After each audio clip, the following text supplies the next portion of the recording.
안녕하세요. 저희는 눈맞춤 선생님입니다. 오늘은 초등학교 입학을 앞둔 7세 아이들에 대해서 이야기를 해보려고 합니다. 두 자녀를 키우고 계시지만 우리 아이 초등학교 입학 전에 어떠셨어요? 와, 저는 제가 1학년이 된 줄 알았어요. 그렇죠. 맞아요. 너무 떨리고 얘가 학교를 가서 적응을 잘 할지, 친구랑은 못 어울리는 게 아닐지, 맞아요. 알림장은 잘 써와야 될지, 하물며 네. 저희 아이가 앞니빨이 썩었었거든요.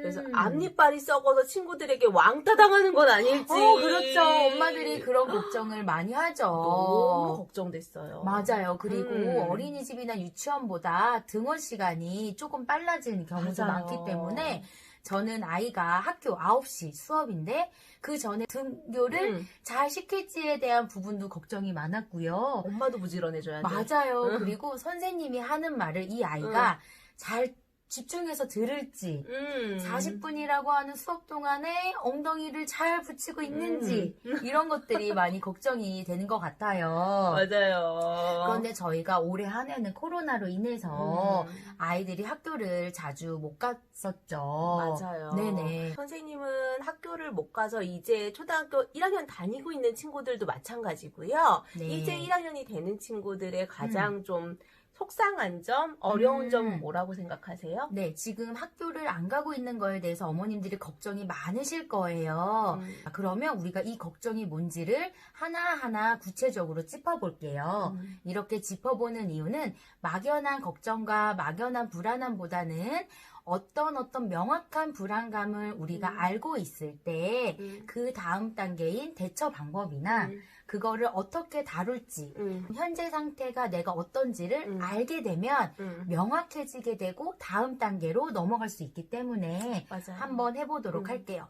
7살에서 8살이 되었을 때 어머님들이 가장 크게 걱정하는 이유는 자연스러운 발달의 점프가 잘 이루어지지 않기 때문입니다. 그건 선생님 무슨 얘기죠? 네, 무엇이냐면 7살까지는 우리가 유치원생이다 이렇게 얘기를 하지만 8살이 되는 그 순간 초등학생이 되죠. 의젓해지죠. 네, 이게 무엇이냐면 7살에서 8살이 되는 그 한두 달의 그 한 해가 바뀌는 그 몇 달 사이는 우리가 큰 변화가 아닌 것 같지만 아이들도 유치원생이야 에서 난 초등학생이야 에서 오고 여기에서는 뇌 발달과 신체 발달과 이런 모든 부분들이 자연스러운 발달로 윗단계로 올라가고 발달을 하게 되는 겁니다. 그리고 코로나에서 우리 아이들이 학교를 못 가서 생기는 걱정은 무엇이냐면 어른들은 이런 위기 상황이 닥쳤을 때 적응을 해요. 맞아요. 벌써 적응하고 있어요. 네. 그래서 여기서 우울할 뿐. 네, 여기서 내가 우울함을 어떻게 떨칠지 사람들하고 관계를 다시 어떻게 맺을지를 우리는 계획을 하고 실천을 할 수 있어요. 근데 아이들은요, 발달에 문제가 생깁니다. 네. 8살이라고 하는 그 나이, 7살이라고 하는 그 나이에 해야 하는 발달적 과업이 있어요. 그런데 그 부분을 환경적인 요소에 의해서 우리 아이가 가지고 있는 기질이나 성향에 의해서 발달에 구멍이 생기게 되는 거죠. 네. 그래서 이런 친구들을 지금 초등학교 저학년까지가 저희가 조금 제일 걱정스러운 부분인데요. 네. 사실은 발달을 과업에 놓치게 된다는 그 의미는 뭐냐면 그 연령에 경험해야 하는 것들을 많이 경험치를 못 채워준다는 의미예요. 네. 그래서 이 나이 때는 또래 친구들이랑 어울려서 놀기도 해봐야 되고 마음껏 신체놀이도 해봐야 되고 싸우기도 해봐야 되고 화해도 해봐야 되고 다양한 인간을 경험해봐야 하는데 아이들이 그럴 기회를 놓치고 있다는 게 제일 집중해야 되는 포인트인 것 같아요. 네, 그래서 이렇게 아이들이 발달에 구멍이 생기는 이 시기가 왔을 때 우리 부모님들은 더 적극적으로 부모의 역할을 부모님이 이 아이가 체험을 받지 못하는 부분이 무엇인지를 찾아보고 그 부분을 더 적극적으로 개입을 해주셔야지 돼요.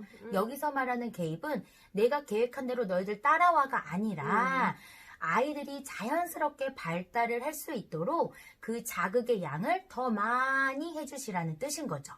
아, 어렵다. 어렵죠. 힘들겠다. 자, 그러면 이 얘기는 일단 여기까지 이해만 네. 하시면 좋고요. 네.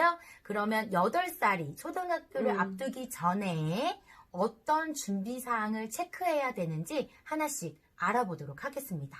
자, 첫 번째로. 네, 첫 번째로는 아이들이 초등학교 들어가면 일단 집단 안에 들어가요. 그래서 대그룹. 대그룹. 네네. 대그룹도 가능해져야 되고 소그룹도 가능해져야 하죠. 그렇죠. 맞아요. 네, 그래서 집단의 소속감을 가지는 시기예요. 이때는 무리에 섞여서 첫 번째 규칙 따르기가 1번이에요. 아, 네. 네, 규칙을 따른다는 건 사회적인 상황 파악 능력이 가능하고 선생님의 말씀에 귀를 열고 지시 따르기가 가능해야 한다는 거거든요. 네, 내가 만약 초등학교 1학년 1반이라고 한다면 나는 1학년 1반에 소속된 한 명 아이야.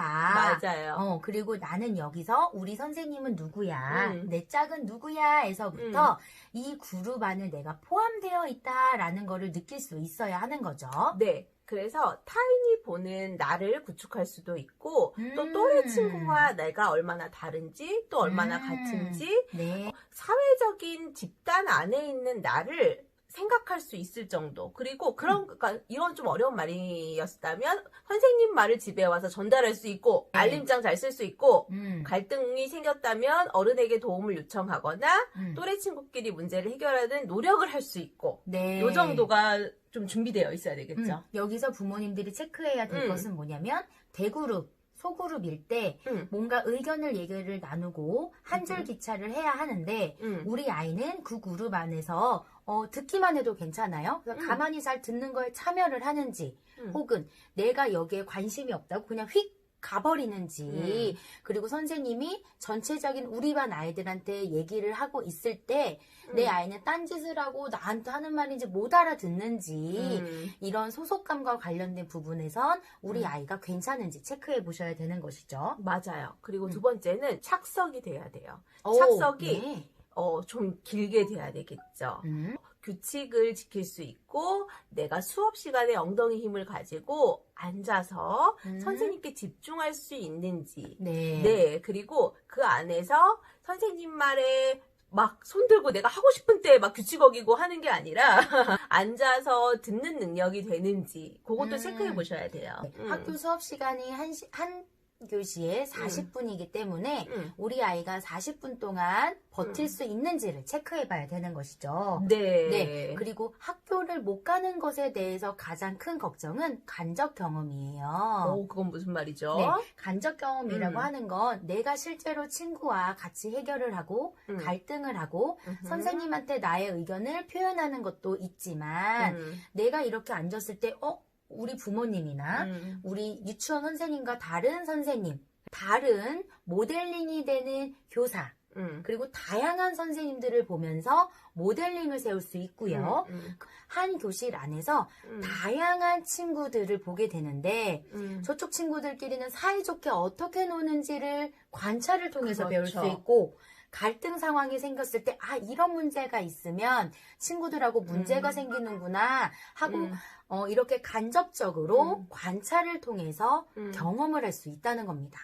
맞아요. 관찰을 많이 하다 보면 간접 경험도 생기고 문제 해결 능력, 대처 능력도 생기신다는 얘기인 것 같아요. 또 다른 측면에서는 학습 문제예요. 아이들이 자연적 발달을 이제 점프를 하면서 1학년 때 자연스럽게 글을 읽는 능력이라든지 또 또래 아이들이 글을 어떻게 쓰는지 어떻게 이야기하는지 볼 수도 있는데 지금은 학교를 가는 시간이 좀 한정되어 있기 때문에 학습적인 부분이 엄마에게 다 넘어온다는 게 가장 큰 스트레스일 수 있을 것 같고요. 네. 아이는 그 학습 능력을 일관적으로 못 따라간다는 게 제일 힘듦일 것 같아요.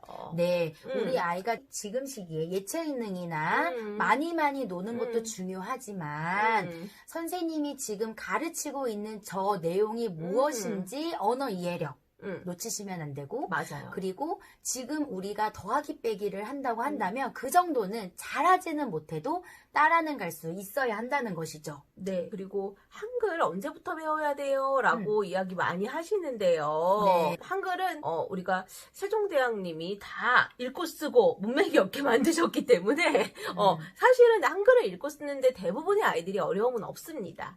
다만 그 시기가 너무 늦어서 선생님 아까 이야기하셨는데 언어 이해력에 지금 타격을 준다든지 다른 아이들은 이미 읽고 쓰기를 시작하는데 우리 아이만 이제 가나다를 쓰고 있다든지 하는 타이밍에서는 조금 고민을 해보셔야 돼요. 그래서 저는 가능하면 어느 정도 한글저 능력은 읽는 정도, 가나다를 제대로 잘 쓰지 못하지만 받아쓰기 할 수 있는 정도는 학습 능력을 좀 준비를 해주셔야 한다. 그리고 중요한 게 선생님한테 도움을 요청할 수 있는지 그리고 화장실에서 뒤처리는 혼자 할 수 있는지에 대해서도 생활을 하는 곳이기 때문에 그 부분도 어머님들이 알려주시고 할 수 있는지 확인해 보셔야겠습니다. 네, 지금 코로나로 사실은 엄마도 힘들고 아이도 힘든 시기예요. 그리고 엄마들이 선생님 역할까지 하느라 또 선생님들은 또 얼마나 힘들겠어, 학교 선생님들도. 그렇죠. 예. 어머님들이 요즘에 두 가지로 많이 물어보세요. 제가 선생님을 해야 되느냐, 엄마를 해야 되느냐. 굳이 따지면 엄마죠. 그래서 좀 아이를 학습하는데도 집중을 하셔야 하지만 엄마 역할이 1번이라는 거. 그래서 다독이고 제일 혼란스러운 거는 아이들이에요. 답답한 것도 아이들이고. 여기서 말하는 엄마라고 하는 거는 관계를 얘기를 하는 거죠. 당연하죠. 네, 가족에서부터 관계가 되어야 이 아이가 집단 속에 사회에 나갔을 때 훨씬 이거를 활용하는 능력이 커질 수 있습니다. 네, 그래서 아이가 활용을 잘하는 능력을 갖기 위해선 사실은 엄마가 상호작용, 우리 열심히 이야기하는 물어보고 대답하고 아이가 1학년 상황이 들어갔을 때 친구가 어떤 이야기를 했는지 너는 어떻게 생각했는지 이런 것들을 자꾸 소통하려고 노력하시는 것도 도움이 될 수 있어요. 네, 그리고 우리 아이가 학교 환경에서 규칙이라던가 거기 그 학교 환경에 적응할 수 있는지 한번 체크해 보시고요. 네, 1학년 걱정되시죠? 근데 1학년은 유치원 아이들이 졸업해서 가는 곳이 1학년입니다. 특별한 아이들이 오거나 아주 다른 세계의 아이들이 오는 게 아니에요. 너무 불안하고 너무 걱정하지 마시고 또 우리 엄마도 1학년인 만큼 아이와 함께 잘 해나갈 수 있을 거예요. 지금 좀 특별한 1학년이죠. 맞아요. 엄마가 있기 때문에 아이들도 잘 견디고 버틸 수 있습니다. 네, 오늘도 아이와 열심히 육아하시고 또 좋은 엄마 하시느라 고생하시는 어머님 힘내시고요. 네, 오늘도 사랑하는 아이와 눈맞춤 육아하세요.